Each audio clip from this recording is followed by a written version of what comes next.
BNP একমাত্র দল যে চাঁদাবাজি বন্ধ করার জন্য কাজ করছে। অন্য কোন দলে কোনদিনও শুনেছেন চাঁদাবাজি ধরা পড়েছে বলে তারা দল থেকে বহিষ্কার করেছে? আজকে এই যে নতুন দল এনসিপি, তরুণরা, তাদের থেকে আমাদের অনেক স্বপ্ন ছিল, তাদেরকেও চাঁদাবাজির জন্য বহিষ্কার হয়েছে। গত বেশ কয়েক মাস ধরে বিএনপির বিরুদ্ধে অনেক আলোচনা এসেছে চাঁদাবাজি নিয়ে। কত হাজার নেতা কর্মীদের দল থেকে বহিষ্কার করা হয়েছে সেটা সংখ্যা আমার থেকে আপনারা অনেক বেশি ভালো জানেন। সোশ্যাল মিডিয়াতে আমরা দেখছি অন্য রাজনৈতিক দল বা অন্যরা আলোচনা তুলছে যে বিএনপির এত নেতা কর্মী চাঁদাবাজি করে।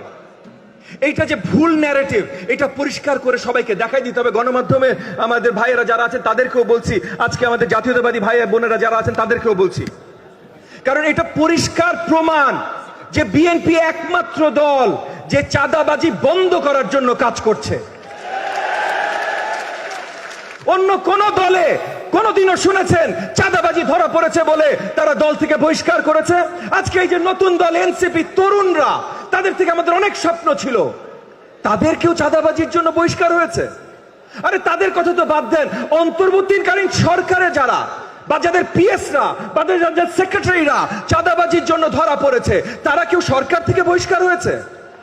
না, একমাত্র বিএনপি ওই দল বাংলাদেশের ইতিহাসে যারা চাঁদাবাজির জন্য শক্ত কোনো প্রমাণ যদি দেখানো যায় সঙ্গে সঙ্গে বহিষ্কার করছেন। এবং কার অধীনে করছেন? জনাব তারেক রহমানের নেতৃত্বে করছেন। জনাব তারেক রহমান সহ আপনারা সবাই একটা উদাহরণ সৃষ্টি করছেন যে আপনারা আগামীতে চাঁদাবাজি মেনে নেবেন না। এইটার জন্য ভাই আপনাদের সবাইকে আমি একটা করতালি দিতে চাই, আপনারা যদি আমাকে জয়েন করতে চান। জীবনের সব আয়োজন এখানে একসাথে। চাঁদাবাজি বিএনপি শুরু করে নাই, নতুন বাংলাদেশে শুরু হয় নাই, তবে নতুন বাংলাদেশে উদাহরণ সৃষ্টি বিএনপি করেছে, আপনারা করেছেন, জনাব তারেক রহমানের নেতৃত্বে করেছেন, যে চাঁদাবাজি আর আপনারা সহ্য করবেন না। এইটা হলো নতুন বাংলাদেশ। একই সাথে নতুন বাংলাদেশ নিয়ে যদি কথা বলতে হয়, আমরা এখন সংস্কার নিয়ে কথা বলি, সবাই সংস্কার নিয়ে কথা বলছে। এবং এগেন আরেকবার ভুল ন্যারেটিভ, আপনাদের বিরুদ্ধে কথা এসছে, আপনারা সংস্কার চান না নির্বাচন চান। প্রথম সংস্কার আলোচনা আনলো কারা? 31 দফা।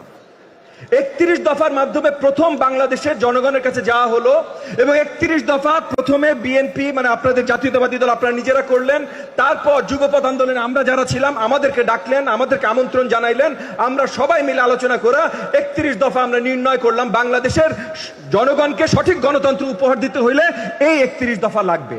তাহলে প্রথম সংস্কার কারা দিল ভাই? কারা নিয়ে আসলো? বিএনপি নিয়ে আসলো, আমরা নিয়ে আসলাম। তাহলে যারা প্রথম সংস্কার নিয়ে আসলাম তাদেরকে যদি এখন সংস্কার বিরোধী বলা হয়, তাহলে সেটার বিরুদ্ধে আওয়াজ তুলতে হবে না? কারণ যারা বলছে সংস্কার আমরা আগে চাই না, আমরা শুধু নির্বাচন চাই, তাদেরকে একটু মনে করিয়ে দেন ভাই, গত 6 বছরের সরকারে সিলেটের সব সাদা পাথর উধাও হয়ে গেছে, কেউ থামাইতে পারে নাই। গত 6 মাসের সরকারে সব জায়গায় করাপশন ছড়িয়ে গেছে, কেউ থামাইতে পারে নাই। গত 12 মাসের সরকারে আইন শৃঙ্খলা কোনো জায়গায় ফেরত আনা যায় নাই। একটা কারণ আছে ভাই, আমরা নির্বাচন চাই। দেশকে, জনগণকে সঠিক পথে নিয়ে যাওয়ার জন্য নির্বাচনের অন্য কোনো অল্টারনেটিভ নাই, কখনো ছিল না, আগামীতেও কখনো আসবে না। তার জন্য আমরা নির্বাচন চাই। এই ন্যারেটিভটা আপনাদের সবার কাছ থেকে শক্তভাবে আসা অত্যন্ত গুরুত্বপূর্ণ।